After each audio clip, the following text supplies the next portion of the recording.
Here, let's make sure. Okay, cool. Are we live? I think we Are are. we alive? Yeah, Are we alive even? Sometimes yeah, I wonder. yeah. That's the Rene Descartes question. Yes, yes. Oh, just what is it? What is it that thinks you makes you feel like you're alive? I think it's a fresh cup of espresso for me, Cool. which I just brewed up. Yeah, wait. It looks like I'm checking on my phone right now, and yeah, we are live. We'll see if anybody jumps in here. But anyway, for those of you watching the replay, thank you for coming back to Travel and Root Beer. You guys know that I've been doing some very non-travel videos recently, and this one might be a little bit more back to base because I've got someone here that they've had their fair share of travel. That's for sure.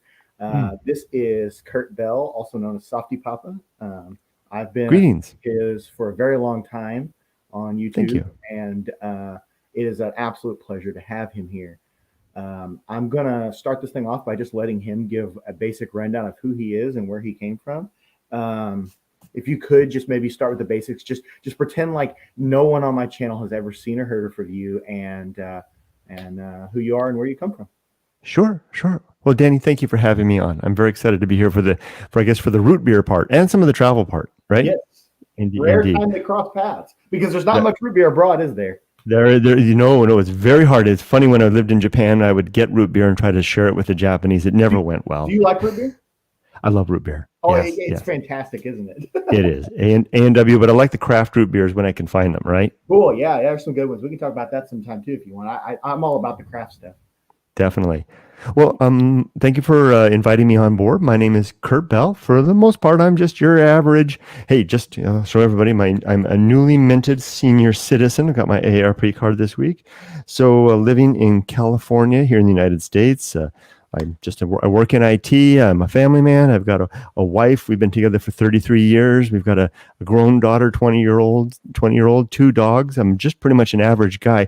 I think the only reason that I get invited onto these types of things is that I took a couple of detours in my life to go have what I call great life adventures, which are moments or episodes or entire chapters or epochs sometimes of life where we step off the beaten path to try something completely different and to turn our world upside down and create something that will kind of be the nugget at the core of who we are for the rest of our life. So I've done that a couple of times in life and took time to record that on videos on my own YouTube channel. And then in the last 7 odd years or so, I've taken time to write that stuff down as well.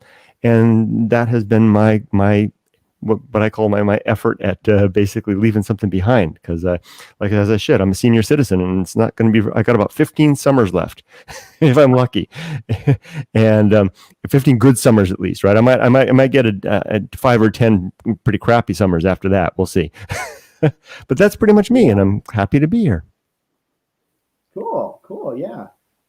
So, what is it that set you out on that life journey? So that's pretty simple.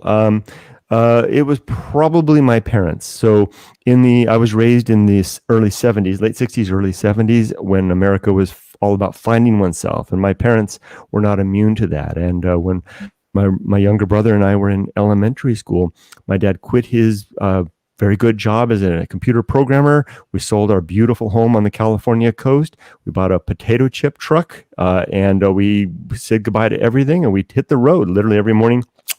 My dad would stick his thumb out the window of the. We all slept in the truck, and he would put his thumb out. And we'd follow the wind, and we grew. My dad grew his beard.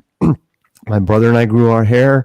We camped by the rivers. We went where the wind went. We had that whole hippie experience, That's cool. and that after that we settled back down into the sane and sober life, and that experience never left me. And as soon as I had the ability, about age 16, I told my parents, when summer came, every summer, I would say, I'm leaving. I got a little backpack at Sears, and I started hitchhiking all by myself as a teenager, all around the United States every summer. For 4 summers, I would just hitchhike all around the United States, all by myself. And I've been doing that kind of thing ever since. Like I say, I call these great life adventures. These little, Yeah. these little And somehow you still fell into a normal life, a normal life. You still have the wife and the kid and the house and the job and all that.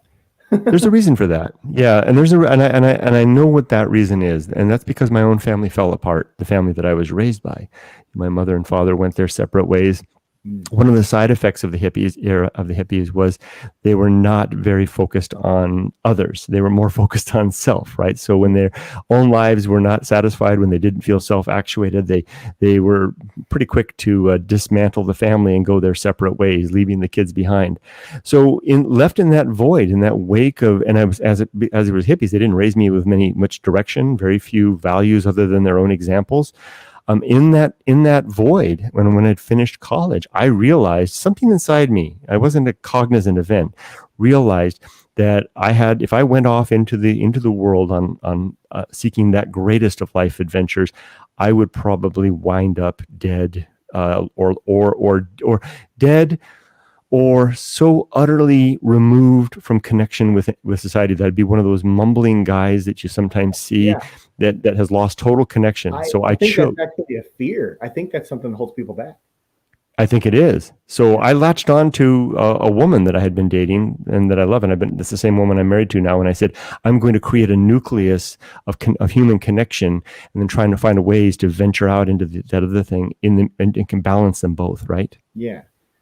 I want to take a pause real quick to shout out to Sith Lordley, who just jumped in the chat. He is the head honcho over at Spine Ticks, which is another a little YouTube show that I help moderate for. It's all about comics and stuff. They'll be on live tomorrow night at 11 o'clock Pacific. Yes.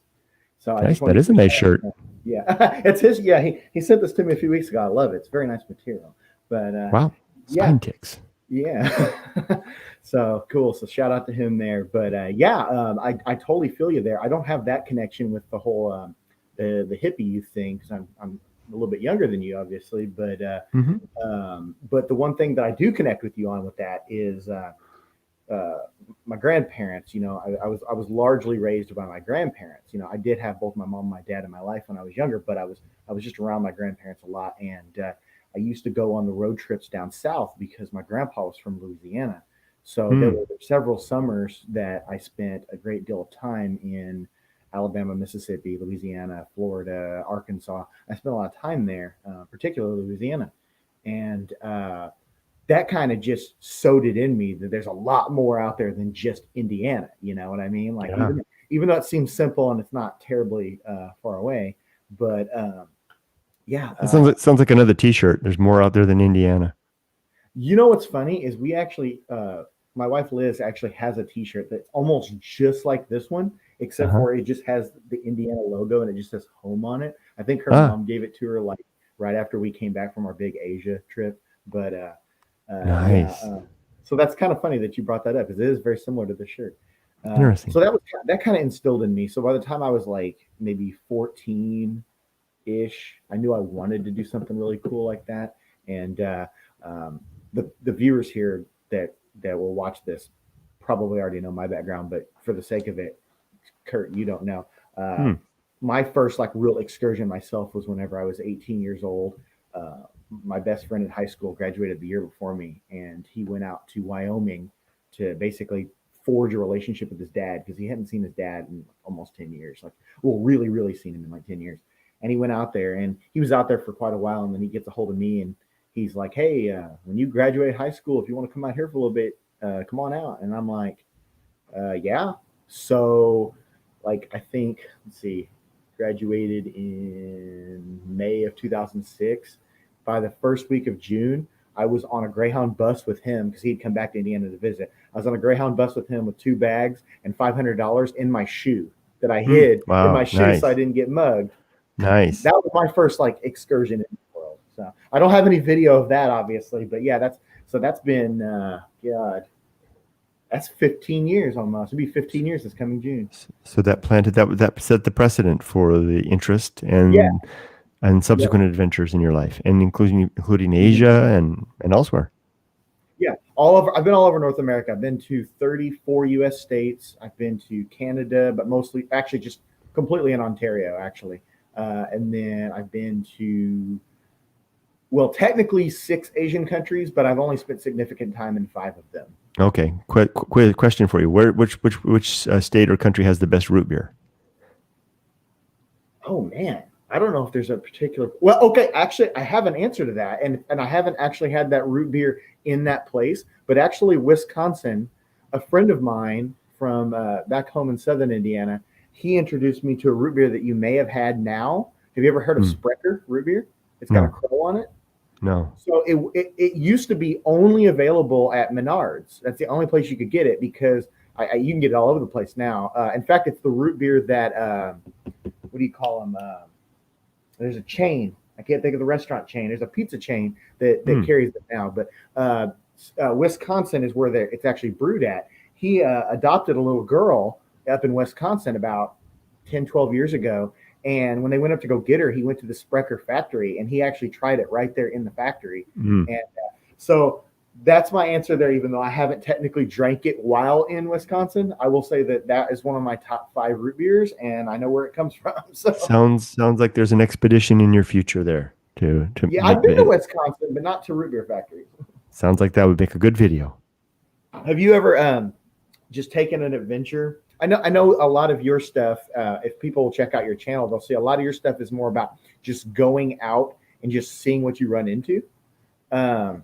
It's actually to correct that. It's what I don't run into. Okay. Yeah. To see what you don't run. Is the aim. Yeah. Okay. The thing I call the great indifference. Yes, emptiness. I really want to get into the great indifference with you in a little bit. Sure. I actually have something to show you in just a second. But Sure. to finish that thought, I just wanted to ask you if have you ever just had an intention to like what you just said right there, like, I'm going to go to this state just to try this root beer and we'll see what happens like around that. Have you ever done that? Let's see. I've had lots of adventures where I've just more or less picked a direction, not necessarily a place to get to, and then to see what happens along the way. But probably the closest I can say to a guiding principle is one that I borrowed from Thoreau, which is that the true adventurer always returns by a different route than they came by. So wherever I wind up, I get back some other way. Yeah. Okay, that's great. That's really cool because I recently took a trip that this was without Liz. It was with a friend of mine a couple months ago.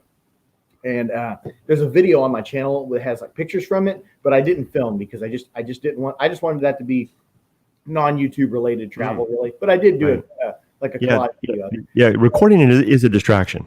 Yeah, and it's fine. It's fine both ways. But so my friend that went with me, he's significantly younger, and he never really traveled outside of some family trips. So I wanted that to be really good for him. So it was 11 days of spontaneity. There wasn't really a plan. There was a few goals, I guess, or not really goals, but like things that we knew we were going to do on the trip, but we didn't know when or how long or when we'd get there. And it literally, like when we took off, we got the rental car the night before and we left at like 5 a.m. and just jumped in the car and drove. And we didn't know where we were staying that night. We didn't know, anything like that. So, and this was in August, and we ended up in Denver the first night. So we did some significant driving that first night. But what was great was the next day was also a lot of driving, but we actually did get to see a lot of scenery and kind of go out into outside a little bit. But the third day was really great because we hiked in Utah, and nice. Yeah, so that was very, very nature based, but most of it was a lot of driving, all that kind of stuff. And here's the thing: one of the things where I differ from you on is I'm not quite as a rugged person as you. Like I do like camping and stuff, although I haven't done it in quite some time. We went out with the intention of camping a little bit, but we kept getting rained out, so we didn't go that far, And then when my wife and I were in Asia, come try the desert. Yeah, I drove through the desert, but I haven't really. That's hiked true. it, Yeah, but, not much rain. Yeah. But hey, I wanted to point out that. Oh, go ahead. Yes, please. Sorry, I was just going to say. Please go ahead. I think there's a tiny bit of lag. Go ahead. I was just going to say the 8 days of spontaneity, 11 days, 11 days. 11 days of spontaneity sounds like either a really great book title or an entry in a police blotter. Yeah. In either way, it's a great adventure. Yeah, exactly. Yeah. And it never was intended to be 11 days. We didn't know. I had the rental car for 15 days. So I didn't know. We just said, if we burn out and get tired after a week, we'll come back. If we go the whole 2 weeks, I can extend, whatever. Did But you write about it? Did you make a blog post or something? It really does sound like a great title. I didn't use that name, but yeah, I just have a video collage with some pictures. Oh, do you? Okay, nice, Yeah. nice. I think it's 2 or 3 videos back. But no, all I was saying about my wife and I, when we were in Asia, we did 6 months in Asia, jumping around a lot, and it was just me and her and a backpack each for all that Mhm. time. But we didn't do anything like rugged, like sleep on the ground or anything like that. In fact, we're very, very heavily reliant on Airbnb. And I love Airbnb. I think it is the perfect in between for people who want to get adventure, but still have a little bit of security. Yeah, I agree. And I run an Airbnb here. I have a long-term person upstairs now. This is a top-level, bottom-level duplex I have. But when I came back from Asia, I knew instantly that I wanted to get into Airbnb. And it took me years to get there. But last year, I made a ton of money with it and met a lot of great people. Wonderful. Yeah, so that's something I definitely would have never done had I not done a big trip like that. So, oh, really? Wow. Yeah. Well, it sounds like you've had. Sounds like you've had some really nice adventures, and you've got a knack for titles. Me and my, what did you say? Me and my gal and a couple of backpacks. That sounds like either a folk song or another book title. Yeah. That was pretty wild living out of just a single backpack each for that long. Even though we did, even with like Airbnb, like we took every form of transport you can imagine. We did plane, train, automobile, tuk-tuk, foot, bicycle, everything. There was nothing off the radar with that, but accommodation was like 95% Airbnb. And then there was a little bit of couch surfing, maybe 4% couch surfing. And with friends and acquaintances. Yeah. And then the 1% that actually wasn't either one of those was a Japanese friend of ours who I knew from in the United States. She was going home and visiting family. And the second time after 4 months, we went back to Japan after trekking around Southeast Asia. We went back to Japan to hang out with her and her family. Her family actually took us to a ryokan. Oh, hold on. I was adjusting the desk and I hit the mute button. No kidding. So you got to stay in a real ryokan and you had the food and the onsen and the whole experience. Yeah, it was great. Rooftop onsen. That is the way to experience Japan. To find one of those. It was out in the Anaka too. So. Oh, it was. Okay, where? Do you know Oita Prefecture? No, I don't. I mean, I've heard of it, but I've never been there or anything. Okay, yeah, it's on Kyushu. Oh, okay. Oh, nice. All right. Yeah, different world down there. Yeah, it is, and it was great. Actually, we were going to somewhere. I can't remember where we were going into, if it was a store or what. And my friend's mom got stopped by some other Japanese, and they were talking to them, and she told us after that they because I guess we were such a rarity being Caucasian in that region that they asked them if we were on that show, the Why Did You Come to Japan show. Oh, yeah. Because I guess that was their only experience with white people. Oh, yeah.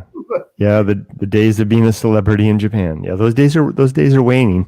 I think they're slowly disappearing. Yeah, but when you go to places like Oita Prefecture, it's very prevalent. And then there was a few other places too, like Ikoma, if you know where that is.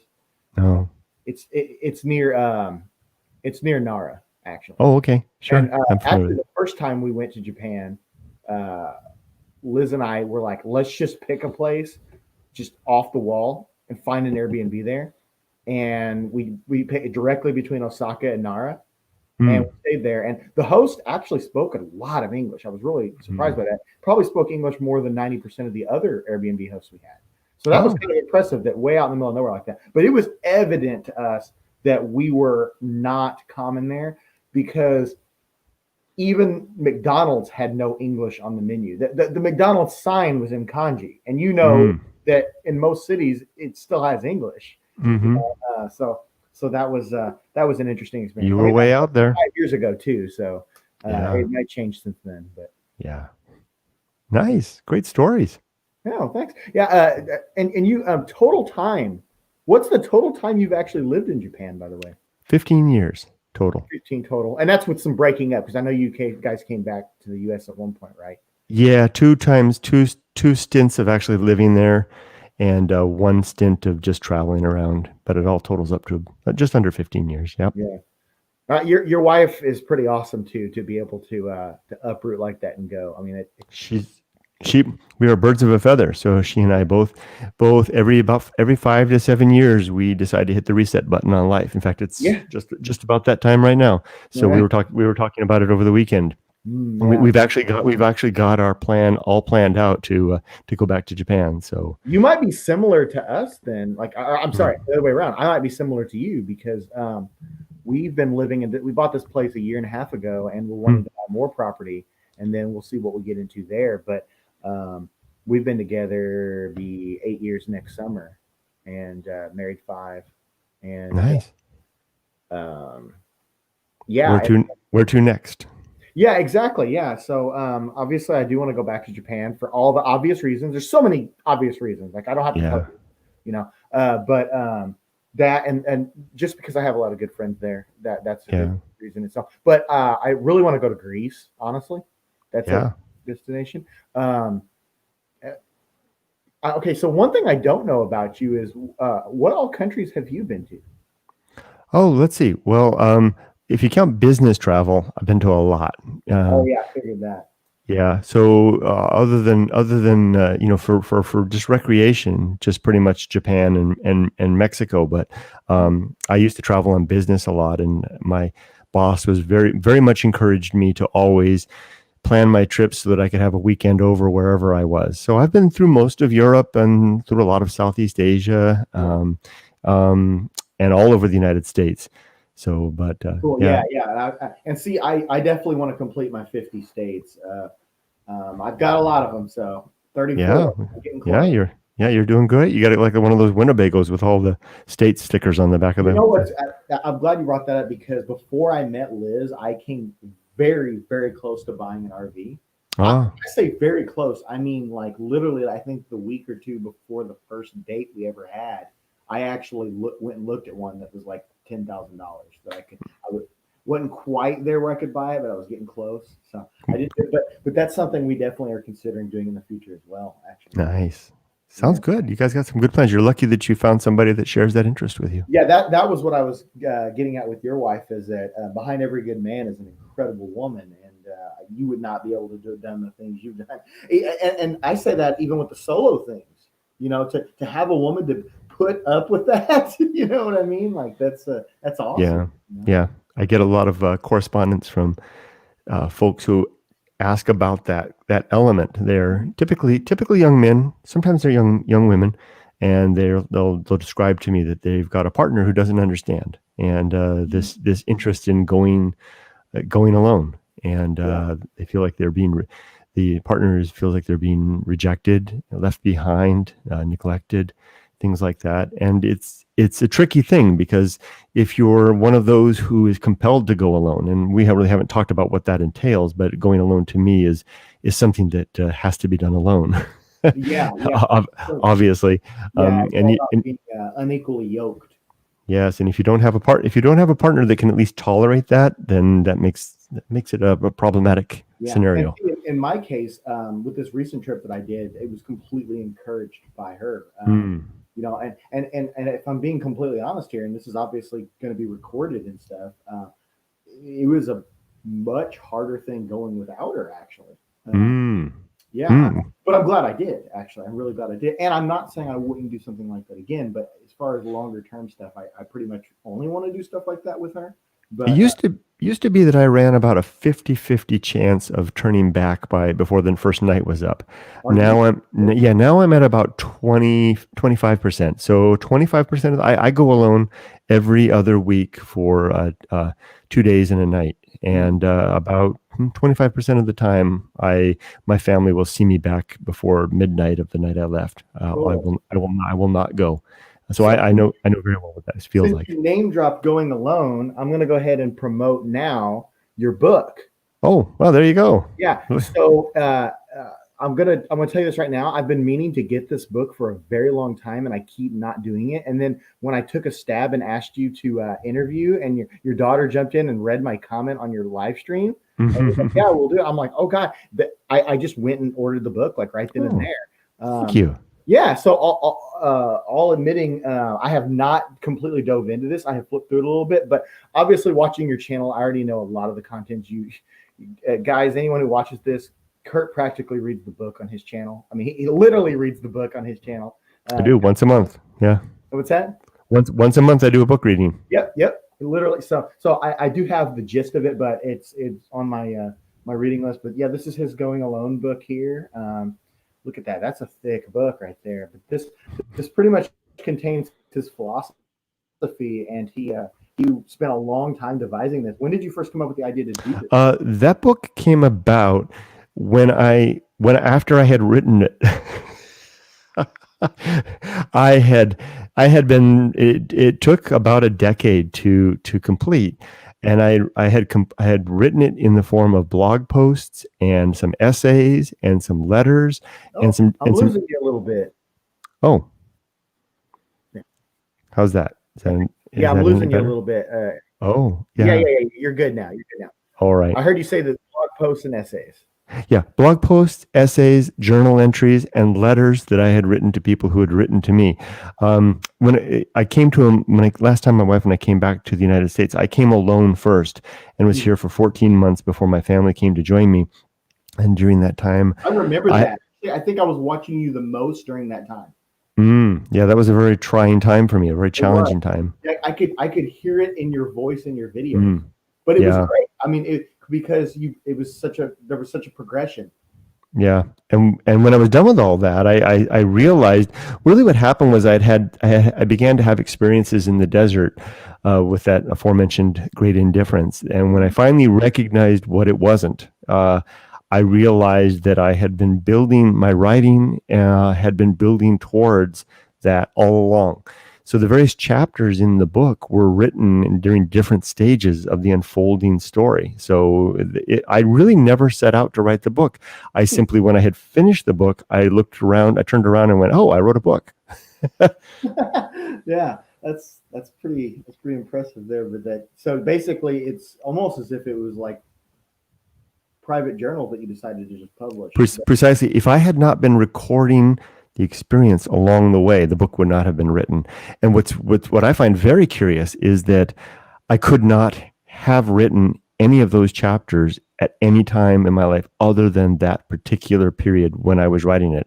I could not sit down and rewrite that book now because the early chapters required a perspective and an innocence that that I now would not be able to summon back. And likewise, the later chapters could not have been written earlier because I hadn't seen the end of the story. It's a very strange thing that it was like a once in a lifetime opportunity that just happened to happen.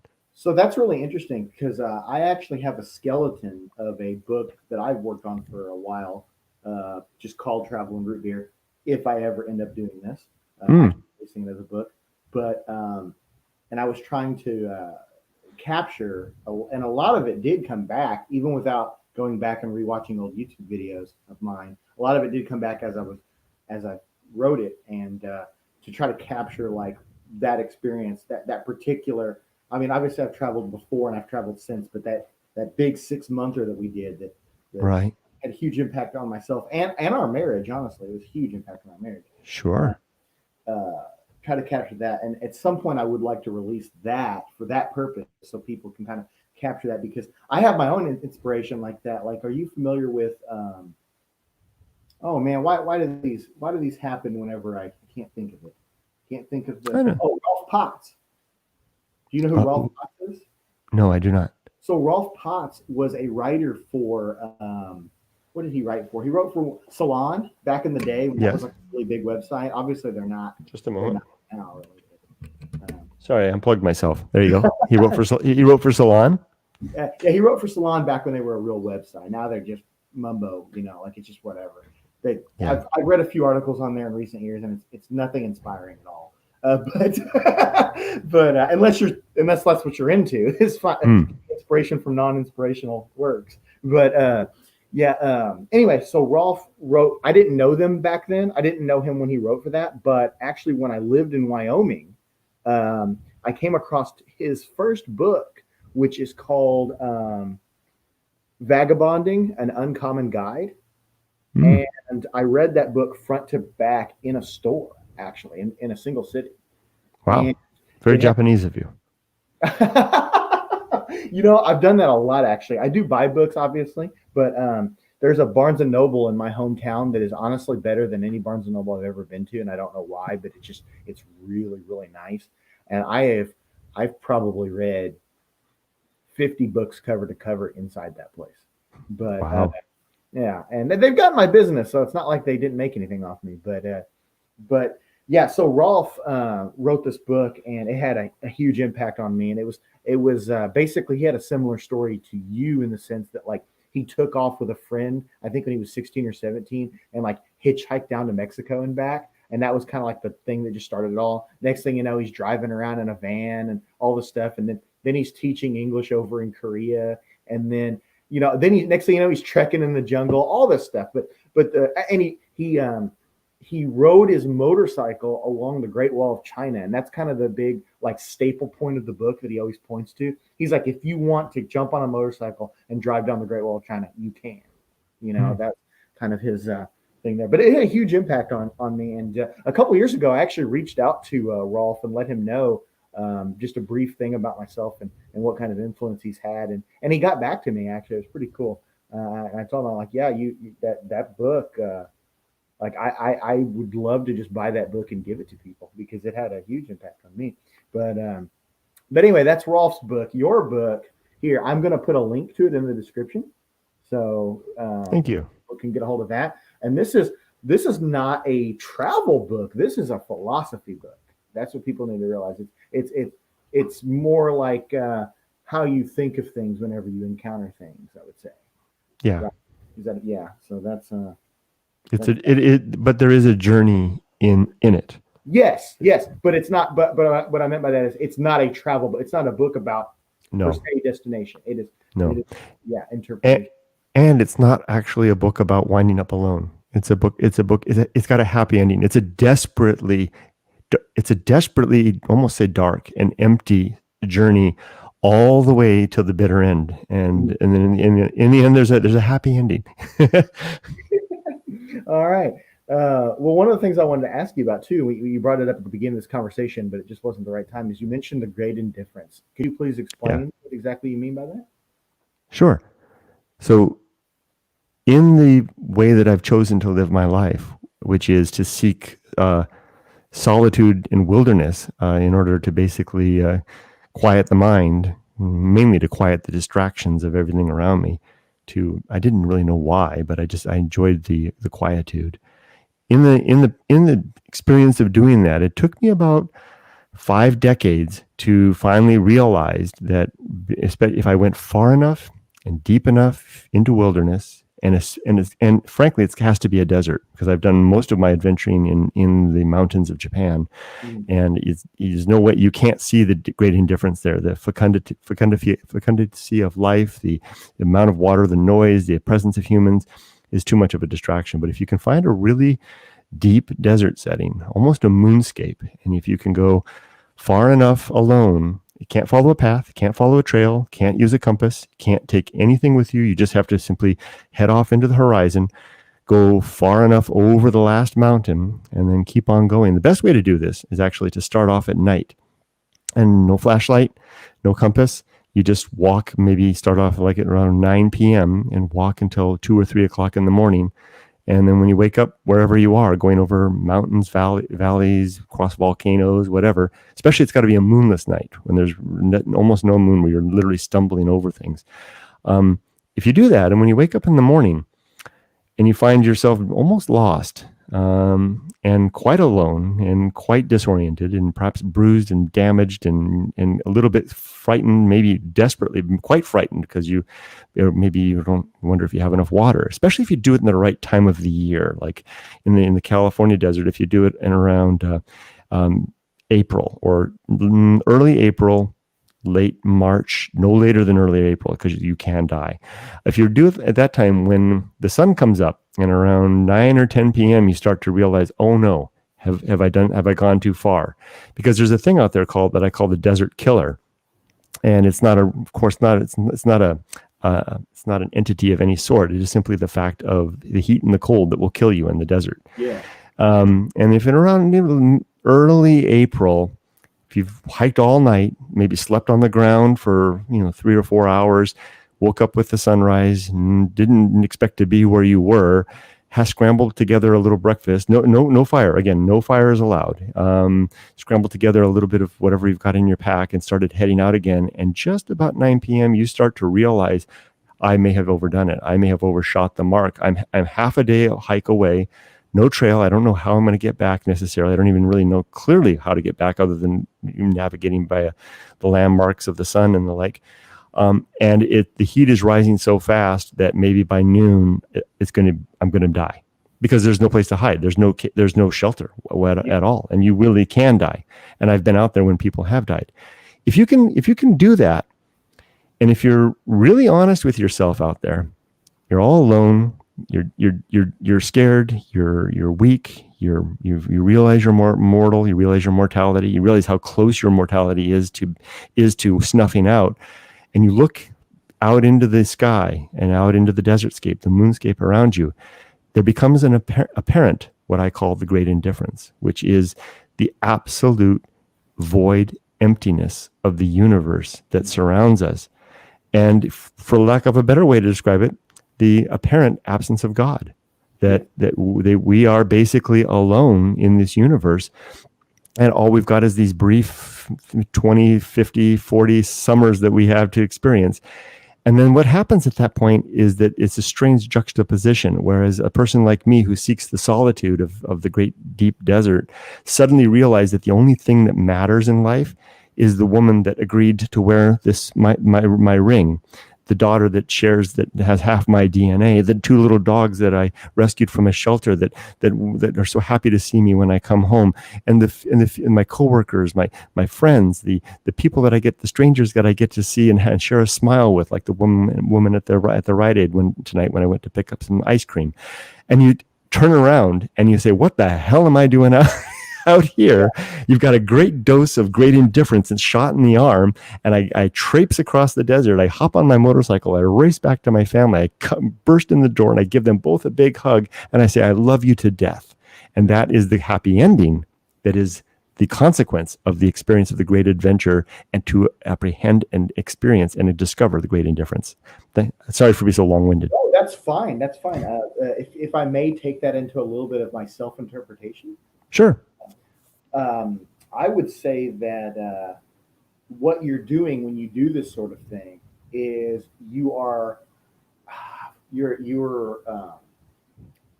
forcing a what do you call it, the crisis. You know what I'm talking about? Like what's the I'm looking for? It always escapes me whenever I need it there. But you know what I'm saying? It's like when you're putting yourself in these situations, you're forcing the thought that any second it could be the end. Yeah. And that's putting things in perspective. One of the things that you and I we might differ on. I don't know. Actually, I don't know. I don't know if we actually differ. Who knows? My take would be that from all I know about you reject pretty much everything metaphysical. Is that correct? I wouldn't say I reject anything metaphysical so much as I reject any proposition that does not have sufficient evidence to warrant the proposition. So that could be usually those are metaphysical claims, usually supernatural. I probably prefer the word supernatural claims. Supernatural. Okay. Yeah. Well, I can see why you would say they're the same thing, but so there's nothing that you really have in your own experience that you would consider supernatural or metaphysical. Is what I have had experiences with that. In a different decade of my life, I would call them ghost experiences. There's a video on YouTube that I made in the moment. The video was running in the forest in Japan when I was visited by a dark shape that came hurtling through the bamboo forest at me, and I actually had the camera running at the moment, and I expounded on that, and you can see the shocked look on my face as the thing comes at me. So I've got a half dozen or so such experiences in my life. But when I honestly look at at the experiences, I have no good reason to believe they're anything more than my imagination or wishful thinking or the desire to have a little bit of theater and showmanship and tell a great story. Right. I definitely understand that. Quick note, since you brought that up, whenever I think about you, I think of two things. When I started watching you, one is I think when your daughter was really, really young, and you had her in the car, The bridge. The bridge, yeah, exactly. Yeah. And it's just funny seeing, not funny, but you know what I mean. When seeing her now, she's becoming an adult and everything, and it's quite awesome. That bridge was a great experience. Yeah. Yeah, that was cool. And then her expression at that one part, she goes, "Whoa!" I haven't seen that video in years, but it stuck with me.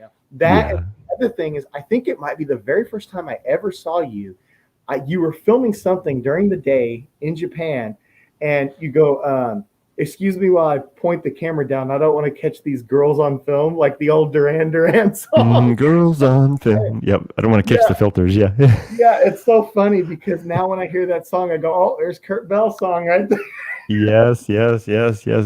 Versus my friend Victor, who will turn the camera around with a leering woo. Yeah. I say, Victor, stop that! You're a 50-year-old man. That's too funny. But the difference is that Victor drinks when he's vlogging, so that's a big difference. Yeah, it can change things. Yeah. Yeah. So back to the supernatural, metaphysical. So my take, I consider myself, I talk religion with a lot of people, but I haven't really done it on this channel much. But I consider myself like a pantheist, and this is where it gets interesting because it does actually intersect with your philosophy, and it actually makes it even more interesting to me. Because when I first started hearing you talk about the great indifference and stuff like that, I actually started, and I would still say this, I look at what you call the great indifference almost like a deity all in itself. What is a deity? Exactly, the giver and taker of all things. What is the giver and taker of all things? And I'm sorry if I'm leading you down. I'm actually genuinely curious because it always seems that the definition of terms leads to interesting things. That actually that gets into exactly what my point is about the pantheism thing, because I look at it, and I have kind of a deist leaning in that too. But when I say pantheism, I mean like that the universe itself is God. If we were to have to call it that it's really, really hard to find God when everything is God. you know what I mean? And so when I heard you when you first started talking, when I first heard you, and now I would still say the same thing, talk about the great indifference, it still speaks to me. It does speak to me. And it's like what you're describing as the great indifference is not that much different than what I see as looking things through a pantheistic lens, because I am just as subject to the universe as anyone else would be. The whole laws of chaos and stuff, where anything can happen to you, and you would. So I have a question for you. So in my worldview, I look out at the universe, I see the great indifference as a void and emptiness of consciousness and sentience of any sort, or willfulness, or any sort of a caring or interest in us. Not even deism, right? I see no artifact of the deity's hand. In your worldview as a pantheist, do you believe there is some sort of a consciousness or some caring in all that? Yeah, I believe we're it. So we're like the neurons of a great mind. Yeah, that's sort of like that there. Where like if you, I wrote a poem a long time ago, and I can't recite it because I haven't looked at it in a long time. But it's basically about a chocolate man that lives in a chocolate world, and everything in his house is chocolate. And he comes home from work and sees his chocolate wife, and all. Isn't that a Beatles song? I don't know. No, but he sits down on his chocolate couch. Like I said, I'm not saying it as the poem is, but it's been a long time. I wrote this a long time ago. But he sits down in this chocolate world of his, and he says, I sure would like something sweet to eat." Hmm. You know, because everything is obviously sweet, but it's really hard. So in the pantheist view, seeking God is next to impossible if you reject the fact that everything is God. But if you Well, look at everything as being God, then it's very easy to find. I guess if your proposition boils down to any bit of life, any organism is a part of a collective that forms some sort of a net, then that seems to be true. Whether they maybe if they work together in some way that has a larger end, maybe that's even true. But I'm starting to strain credulity for me, that it might be an entity on its own. That's Do you believe that that's the case, that all life? Because imagine you're talking about life. You wouldn't consider Yeah. moon rocks to be part of this, would you? Yes. Yeah. Everything. Like like I would say the if you were to cut it down to like absolute rules of reality, I would say that it's impossible to not be God. It's impossible for everything is God. It's impossible for something to not be God. Like when someone says something like, you know, uh, prove to me that there's something outside of this universe, and I was like, well, what would be an example of, you know what I mean? You couldn't say what would be outside of the universe because everything would be within the universe. You So know? I'm very curious again for your definition of God, because for me, God, summons the image of a bearded Yeah, matriarch on a cloud. So that's the what? unfortunate part of Western philosophy. So is there? Ask maybe two questions. What do you mean by God, and is there a better term for this than God?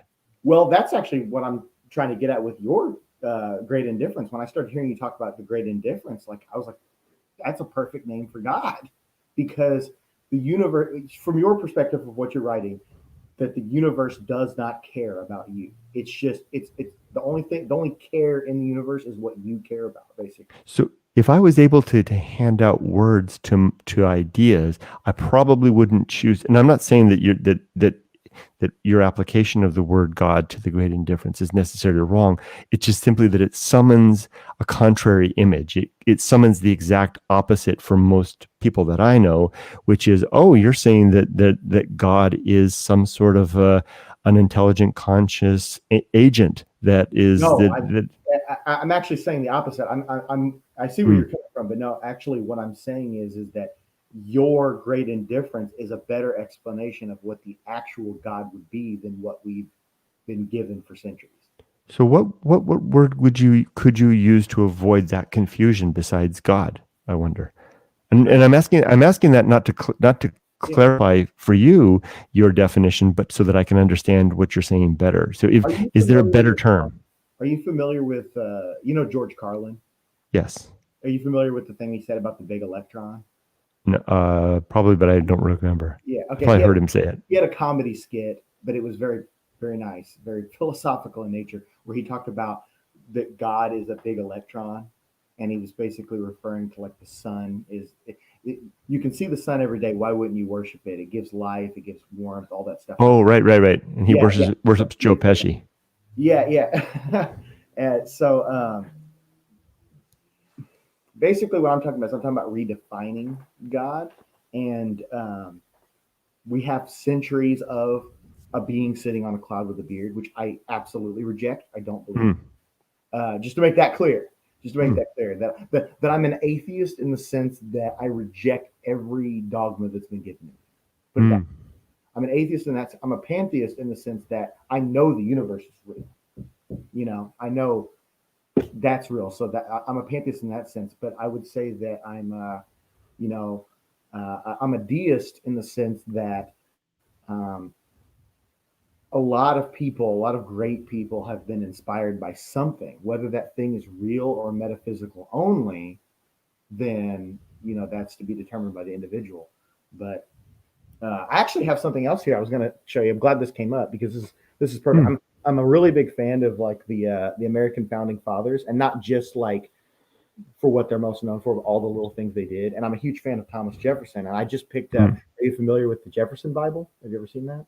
Oh, right, where Thomas Jefferson took a pair of scissors and went through and cut out all the bits he didn't like. Yeah, yeah. Actually, this is a really cool edition. I just got this like just a couple days ago. It still looks too thick.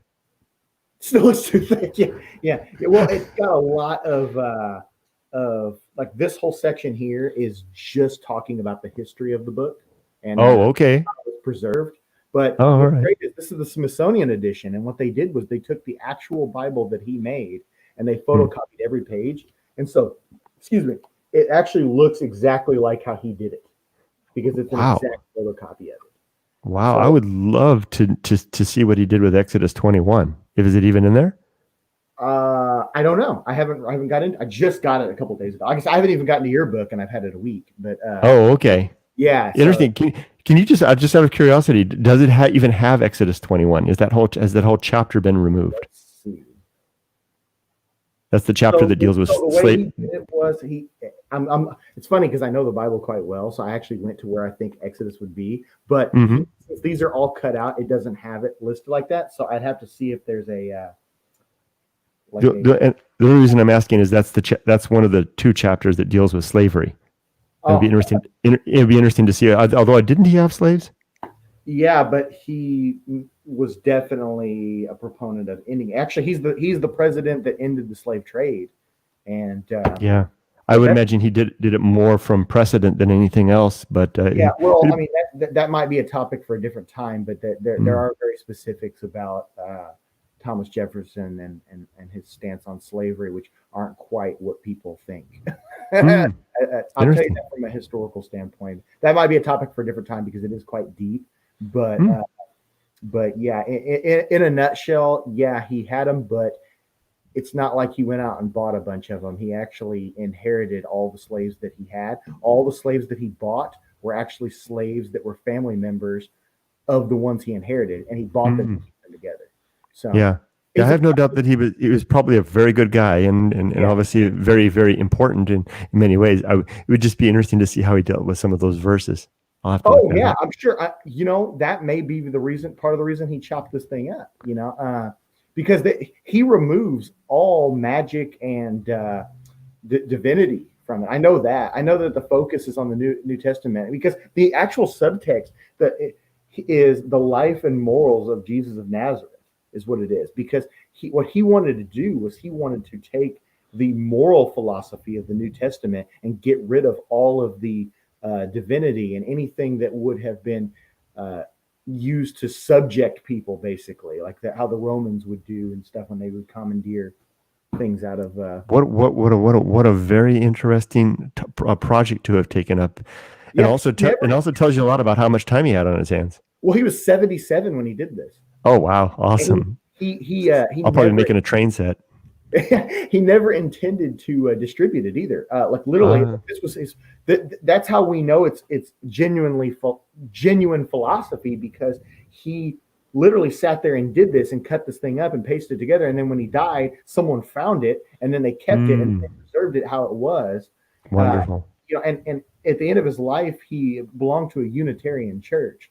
And Mm, if you know anything about them, they're definitely not dogmatic at all. And he pretty much was doing everything he could to justify New Testament morality without any of the baggage. interesting. Yeah, Ralph Waldo Emerson and others did very similar things a Yeah, yeah. century later. So yeah, so I'm very Jeffersonian in a lot of ways, like when it Mm, comes to um, basically political theory and stuff like that. I'm very Jeffersonian, but that's another thing that I do share with him is like the more of the deist thing. But his deism is more than likely. I can't speak for him; he's been dead for a couple hundred years, but more than likely it was what you were saying earlier about a God created the earth and just left it to kind of run on its own. That's more than likely that he is. I don't take that position. I take the position more like that that the reason why people can't find God is because everything is God already anyway. That's kind of my position on it. And like I said, when we come back to yours, when I hear the Great Indifference and I hear you talking about it, and I hear these things going out into the desert, and and you get why can't I think of the term? I don't know why we're in this conversation. You need either coffee or booze. Neither. They both have the same effect in the end. Except the Yeah. other one you can drive, the other you go to jail. Yeah. Well, I guess one of them make you drive too fast and go to jail. But Yeah, there you go. no, there's a term that's slipped my mind twice now during this conversation, and I can't think of it. But I wish I could. But when I think of like what you have done and what you've wrote about and all that, and it speaks to me, and I'm listening to it, and I'm putting it up against how I kind of view things. I see them as not so much different. Interesting. Well, yeah. Well, maybe we're seeing the same thing, or not seeing the same thing. Yeah, which is the same thing. Hold on a second. Let me. I'm going to look up, see if I can spark this term. All right. Why can't I think of this? This is crazy. Because you're trying. Yeah, but it's really weird because it's come up. It's come up a couple times. It must be a good word. It is. It would actually sum up what I'm. Existential crisis. Oh. Why can't I think of that? So what we can reverse it a little bit, and I say that whenever I see you've done this thing, it's like your philosophy is like a motivator to force an existential crisis upon yourself. Bingo. That is exactly what it is. See why I needed that word? Yeah. I'm glad you looked it up. That is, in fact, I'm really glad that you shared that with me because I had never thought about it that way. Does that clear it up a little bit and make more sense of what I was trying to say, even if you don't quite see it the same way I do? That the existential crisis comes from the lack of a God or whatever, a lack of a care in the universe. Yeah. But I'm doing a number on it, and I'm more placing that throne of divinity on the indifference and saying, well, that this is what we've got. This is the God. This universe is all we have. Whatever. But so I think maybe then there's a slight nuance in our perspective. I would think that if that was the case, still I would be desperately lonely as the only astronaut on Mars. Mm-hmm. And the fact of all the Martian rocks and the Martian atmosphere and the like would not comfort me one bit. It's a particular bits and pieces of this existence, namely you and me, my wife, my dogs, all that stuff that make the difference. So so would it work for you if you were the only man on Mars, looking at the universe as God? You mean, is that with already knowing what life would be like with people and with? So yeah, if you left your wife behind here on the earth and you were out there and you knew and your rocket broke and you knew you weren't going to come back, would thinking that the universe was God quell your loneliness? No, but that's also implying that I would still think that it's a caring God, because I definitely don't believe that. This isn't a solipsist position, if that's what you're thinking. No, I don't think of it in that sense at all. For me, it's more like the universe is incapable of caring, and I'm not going to expect it to care. But my wife cares about me, so I'll spend time with her. Yeah. So in that regard, if that's why I asked earlier if you thought that the deity, then the pantheism, if it was all the biological bits, because I get it there, you can get a little bit of comfort from a fern that you can't get from a moon rock, and so do you get comfort from the universe at large or just from the living bits? The living bits for sure. Yeah. But again, I think the thing that you're misunderstanding with what I'm saying is that it's not about getting comfort from it. No one, even if there was a God, like there was one that's like floating on a cloud and he's got a beard, there's no prerequisite that this has to be some caring individual. And that's kind of what I'm saying, that whether it was this being like that, or the great indifference, like I'm saying, it doesn't matter. That's all there is out there. The void itself, like everything that exists henceforth came from the void. And I guess you could go into Genesis with that if you wanted to, uh, yeah, no, I'm just simply putting that as the placeholder for people who um, they have to have a name on. Like some people have to use the word God. I prefer that not even be in the lexicon. Why do you choose terms that are so loaded? And I used it earlier as well. So this is a question for me as well. Why do we use terms that are already so heavily laden with meaning, like God, deism, Mhm. pantheist? Mhm. Uh, because each of those immediately summons pictures and ideas in everyone's head about what you mean, and it It sounds does. like it's not what either of us mean. So It what? does, and that's unfortunate. So why Why do we we use them? do it? I think the reason why we do it is because that's all we have. Like regardless of where you were born, you probably had somebody trying to spit some dogma at you at some point. I like to challenge you to think of a different way. And I'm not challenging you in an adversarial sense, more in a collegial sense. Yeah. Challenge you to think of a different way to describe what you mean that more hits the point to the heart of the person that you're talking to, Mhm. that they get it.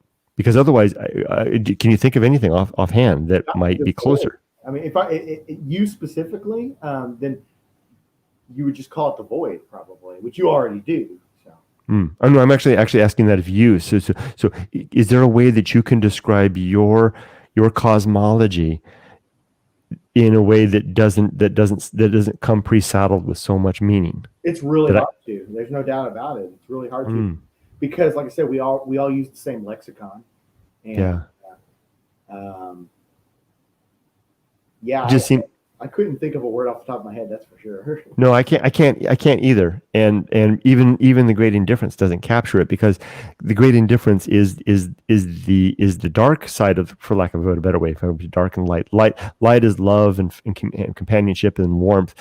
The dark side is the emptiness and the lack and incapability to care, right? So the Great Indifference is just that. So I don't have a term either, right? So I'm in the same boat as you. So this is a challenge to me. I'm going to try to think of one, but you're Well, like you said, any word that I choose, if it's something that other people know, it's already got its own meaning, right?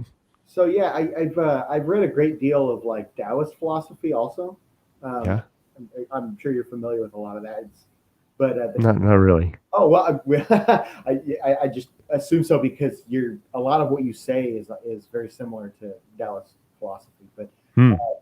it basically at the root of their philosophy, they believe that the Tao itself is not a creator God in any sense. Like it's because you can be a Taoist that also believes in a creator God, but you can also be Mm-hmm. one that doesn't.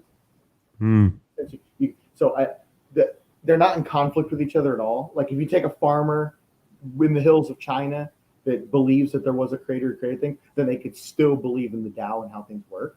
Hmm. And a lot of what the Tao is about is very similar to what you're saying about like the great indifference is the darkness, but then like your family and your loved ones and all that, that's the light. Yeah. Yeah. Cool. So there is a term out there that kind of approximates that. I Or guess. Yeah, but and it's still that's in someone else's lexicon. Here in the West, yeah, we don't have that. You know what I mean? Like, right. but they, if you grew up in that environment, then that would be what you would have. So yeah, when I say I guess that when I hear you talk about the great indifference, when I say that that's God, I don't mean that that's only God. I mean that is the purest. Like when you're by yourself, you say, "This is what we got. We came from this, and we will go into this the same from which we came." Like you're Yes, that's where the challenge for me comes, because that's not God to me. That's just the universe. yeah. So describing it as God immediately causes me, and I have the same problem, right? I Yeah. can't think of it. I can't think of a term either. I don't use God, Yeah. probably because everybody immediately thinks I'm talking about Yahweh. But I know. so It's unfortunate. It is. right. So I would you have this discussion has offered me a chance to ask myself how I could formulate a description that's better than what's not what I don't already have, because I don't have one, right? Yeah. But for me at least, it's not necessarily about putting the mantle of God on the void, but it's more about or I'm sorry, the other way around. It's not about putting the void on the mantle of God, but it's more about putting the mantle of God on the void. If that makes sense. The mantle of God on the on the You see what I'm void. saying? Like, I'm not trying to say that that the void is a replacement for God. Or Right. I keep saying it backwards. I'm not trying to say that God is a replacement for the void, but it's the other way around. That in the absence of God, you have what you have to work with. There And you go. That what you just said there resonates very well with me. I kept saying it backwards. Yeah, Yeah. Yeah. For me, it's like suddenly waking up and realizing that there's nothing out there. That with everything that the best of everything is here at my home yeah, with my family and the ones that love me and the time that I can spend in the service of one another. yeah, yeah. But that's the thing too. Is like and I think your philosophy taps into this a lot too. Is that um, in the absence of God, you have to do your best to basically fill that void for other people.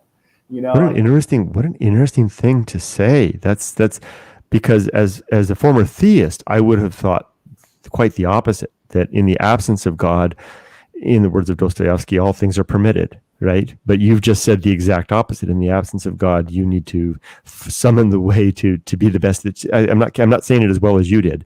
Summon the way to be the best that you can, right? yeah. Like you're going to have to fill that placeholder. If you cannot find an actual deity, then you pretty much take it upon. Well, you should take it upon Well, yourself as much to be that.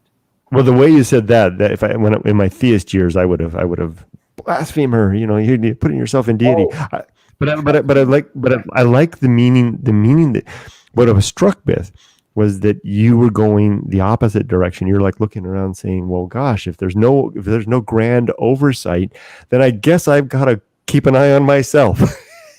and try to summon myself to be the best person I can be for the benefit of those around me, which is quite opposite of what I used to think when I was a theist, that I thought that people didn't believe in God so they could do whatever the hell they wanted to do. exactly. Yeah, and I think that is It's the opposite. and I think that there are a lot of people that actually do feel that way. Like, I mean, that starts getting into like Nietzsche and stuff like that. Where are you familiar with Nietzsche? I find it. I'm sorry I'll just mention I find it to be the opposite. But go ahead and finish that, and then we'll come back to that. So, what bits of Nietzsche are you referring to? Well, like, I studied him a little bit, and what I got from it was less about like, oh, it's all dreary and stuff that everything is nihilistic world or whatever. But no, his is more like, okay, we have a nihilistic world. What are we going to do about it? What are we Yeah, going to do with the fact that God is dead? that's exactly the point of my book. That's See, that. we actually are quite on the same page. We just view it a little bit different. Right, And that's right. kind of that's actually what I expected going in this conversation, is that we would be at odds a little bit on the interpretation. But I think it was just a matter of definitions, right? And the use yeah, of terms and coming to an understanding of you're doing something bolder and more forward than me insofar as trying to put words to define well, what you're saying. I, see, I, and I kind of don't do that. here's the other thing with that too. The Hmm. Another unfortunate thing is I believe that most people, now maybe some people can cognizate a way out of this, but I believe that most people, in the absence of God, will find a God, if that makes sense. They will, whether it's sports or a totalitarian government, you know what I mean? That they will make a God where there is an absence of one. See, And now I this think is that's dangerous. this is a case where I think you and I are. I think we'll have to spend less time to reaching consensus in this case. Mhm. I agree with you, but I don't use the word God in that case. I use the word distraction. I Yeah. think that we all one great way to not see the great indifference is to distract ourselves with work and relationships and gossip and sports and politics and whatever the heck, right? And we might I think that's what you might be referring to as God is, which Yeah. is the something that is the focus and lexus of our attention. Yeah. Yeah. Well, the only reason why I even use that term God is obviously it's just an easy go-to word, but It is. it's unfortunate the baggage it carries. But people will, if there's nothing if there's a throne there where a God should be, Hmm. and you go there and you find out there actually isn't one sitting there, then people will put one on it. Yeah, it's interesting. I believe that wholeheartedly. Although for me, I don't see it as so much as a throne as much as bright shiny objects. You know, Mhm. anything. Like I was talking to my friend the other day, and I was showing. He's an older guy like me, and I was showing him my AARP card, and he's like, oh my gosh, he's like, am I almost a senior citizen? And the thought that went through my mind is, you know, we spend our whole lives with attending to whatever the distractions are, whatever the bright shiny objects are, so that we don't have to attend to the fact of our mortality and the emptiness of the great emptiness of the universe, until finally one day we realize that the game is up. We're almost done. If we're lucky, we get a little bit of time to realize that at the end. And that, for many, is the well-lived life. You know, the well-lived life is well distracted, well pleasured, well enjoyed, maybe very meaningful, maybe doing a lot of good things, but not attending to the great challenge of cogitating on the fact that the most of the universe appears utterly indifferent to our existence and utterly incapable of doing anything to help us. Well, it most certainly is. And I would say that, I mean, there's absolutely nothing stopping from me walking out this house right now, walking in the street and getting smoked. That's just the law of chaos right there. Uh, like Yeah. that's the thing is like some Well, people, statistically, it's going to happen, right? yeah, Even if we were immortal, eventually chance will get you, and you will get hit by a bus. yeah. Yeah. So Yeah. here's an interesting question. We could turn back to the metaphysical thing, and you were talking about how you don't necessarily reject it; you just reject without an actual evidence, I guess you could say, for lack of a better term. I don't say such things aren't real necessarily. I just haven't found anybody that's been able to substantiate their claims to my Yeah. satisfaction. So here's the thing. It, if anything metaphysical could be real, what would you want to be real? What out there in the ether that people claim? What would you hope actually exists? That's an interesting question.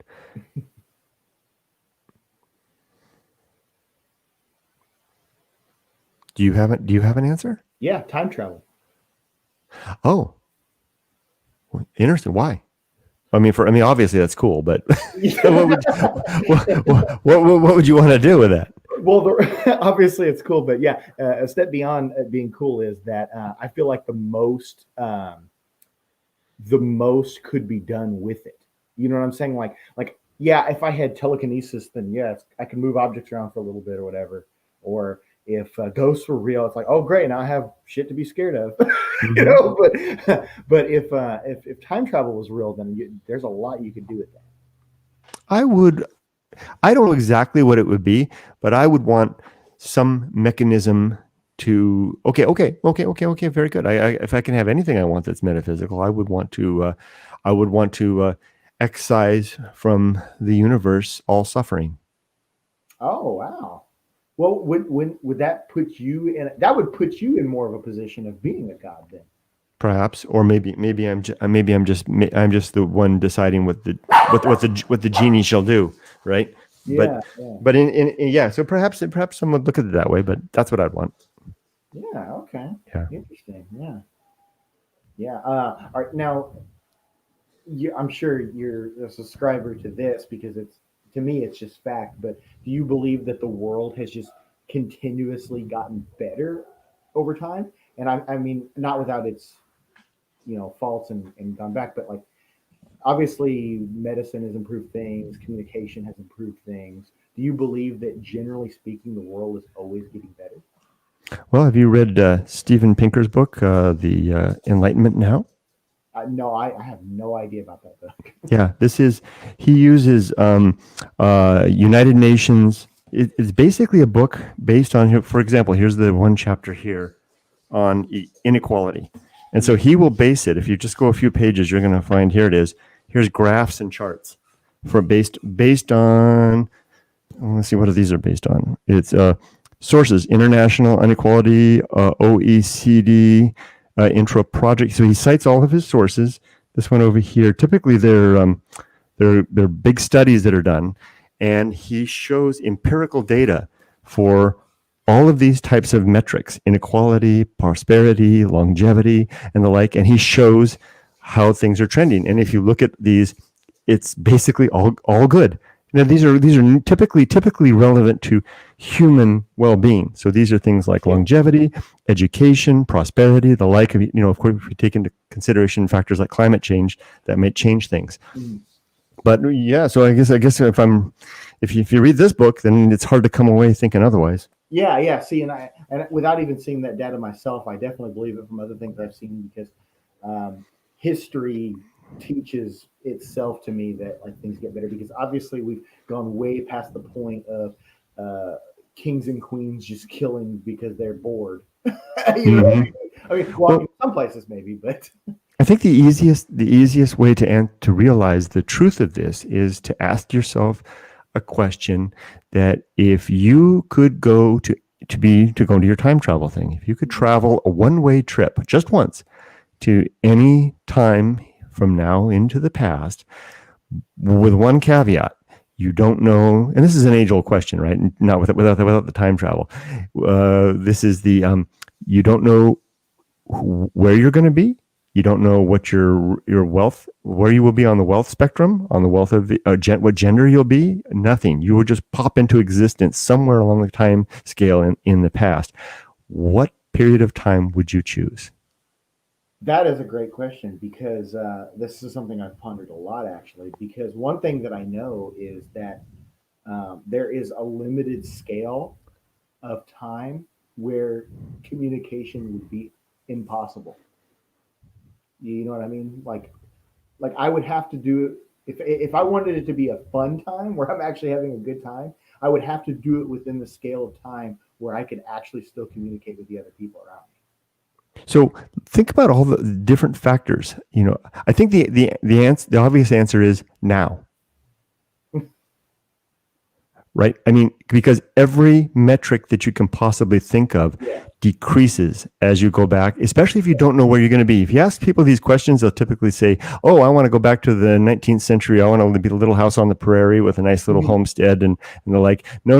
We're going back to 1848. There's a very likely chance that you're going to be, you could be a slave. You're going to be probably you're going to be born in a part of the world. You will live in a very brief, short life of poverty. Right, you don't get to choose where you're going to live or who you're going to be. But as far as what we know, then based on empirical data that you had there, that this is the best time possible to be alive. Most likely chance that, I mean, just think about it. If the chances are that you're going to wind up in what we consider the third world, boy, there's no better time to wind up in the third world than now, I imagine. Yeah, exactly. Yeah, because the third world may not be the third world for that much longer. Exactly. Right. But as far as what I was saying about the communication thing, if I would say the number one deciding factor would be if I took myself as I am now and I were to travel, then there is even in the context of the English language, there's this breaking point where it just falls apart. Like, I don't know how much you know about like linguistics and stuff like that, but like you could go back to like the founding fathers of America and still carry on a conversation with them. But if you took that equal amount of time going back from them, they wouldn't be able to talk to Shakespeare. Oh, and I would imagine that if we're working with this magical time machine, then your lexicon and speaking then reverses back into it as well. Wherever if I wound up in China, I'd speak Chinese. Yeah. You're talking about like more of like the quantum leap version of time travel kind of a thing. Yeah. So wherever it is, you're going to be reborn, perhaps, and wherever. So you start with a blank slate, right? But am I going to be a reborn? Sure. Yeah. Am I going to be born as a peasant in the Punjab, or am I going to be born to the aristocracy in Europe? No guarantees. You can walk into, like I did today. I went to Dollar Tree a couple hours ago before this conversation. I could walk into Dollar Tree, and with $30, I can buy things that kings 500 years ago would never dream of. Right. So I think that simply the consideration of that very question answers immediately the question, are things getting better? Because if we look at it very objectively and realize that we can't control where we're going to wind up, we're always going to say, I want to be born right here, right now. Yeah, within the context of those variables. Yeah, like if you're just going to go Doc Brown and jump in the DeLorean, then it's a little bit different. But yeah. Yeah, that's right. Or if you're picking the context, like Little House on the Prairie, Yeah. that doesn't count. But if you don't know who you're going to be, there's a term for this, and I can't remember what it is. They also use this as a metric for building a better society. Deciding upon laws and principles when you don't know who you're going to be in that society and where you're going to be. You're most likely going to build a society that offers the most equal protections to everybody if you don't know where you're going to fall in that. Yeah, I don't know what that term would be. There is a term for it. I just can't quite remember. Hey, Steve, you're still watching? Cool. Thanks, man. He says, this is not a fun game. I'd rather know and choose. Okay. Yeah, because Steve, so interesting thing about him is not only is he really into comic books, but he's really into genealogy. And I'm not sure how many, if you could put in the chat, how many genealogical groups are you a part of? But he's been able to trace one side of his family. Actually, his mom is Japanese, by the way. So that's kind of interesting that that everybody in this chat has something to do with Japan in some way or another. That's interesting. Yeah. So that's interesting. Anyway, but on his father's side, he's been able to trace his family lineage going back really, really far. I believe, like what, Charlemagne times? Is that right? Wow. But yeah, he's got extensive stuff. Like, he's got extensive knowledge of it, and he can like tell you all his cousins and everything that he's got. 55 plus, so he doesn't even know how many groups he's part of. But that's amazing. Yeah, but he's really, really into that. So I can see why, like he said, this is not a fun game. I'd rather know and choose, because he knows so much about these particular eras that he could do that Little House on the Prairie thing you were describing. And he would probably know more about it than the people living in that era because of modern information, But, but not knowing and just appearing, yes, and probably third party. Yeah, okay, yeah, but. So cool. I'm glad you're still with us, Steve. I know this is probably a little bit of a different thing for you too, but well, unfortunately, I will probably have to go. My family is waiting for me to go out and get their dinner. Absolutely. We've gone long past what I expected that you would stay here for. It's been a real treat, actually. It's been a lot of fun. Yeah, I don't talk about stuff I don't usually get to talk to anybody about. Yeah, I would love to do this with you again sometime, actually. Sure. Expand upon that. And if you wanted, we could get into more of the historical stuff, because that's something I'm very knowledgeable in, and the Thomas Jefferson stuff. And it's not about deifying him or making him to be the greatest person ever, but I think he is one of the greatest humans that ever lived, all faults included. Because I mean, when you've got a list of the worst person and a list of the best person, who cares about the shortcomings of the worst person? Or sorry, the best person, But yeah. But I would love to do that, and we did see quite eye to eye, even though we had some difference in how we communicate it. It always comes down to words, right? Yeah, it's amazing how much that can help or hurt a conversation. Definitely. But your book, hopefully next time I have you, I will have read this, and we can get more into that, and I'm sure it will impact my stance on all of that, because. All of that stuff that I got into about how I see it in my worldview, that's all based on just what you have said on your YouTube channel. Like, that's not even based on me reading the actual book. That's based on just following you along over the years, and you mentioning things, and you actually being in the desert and talking about the Great Indifference. It spoke to me within my worldview in a way that helped me understand how I view things better. Interesting. Wow. That's fascinating. Well, thank you for sharing that. I do appreciate the chance to come and talk with you, and I would love to do this again.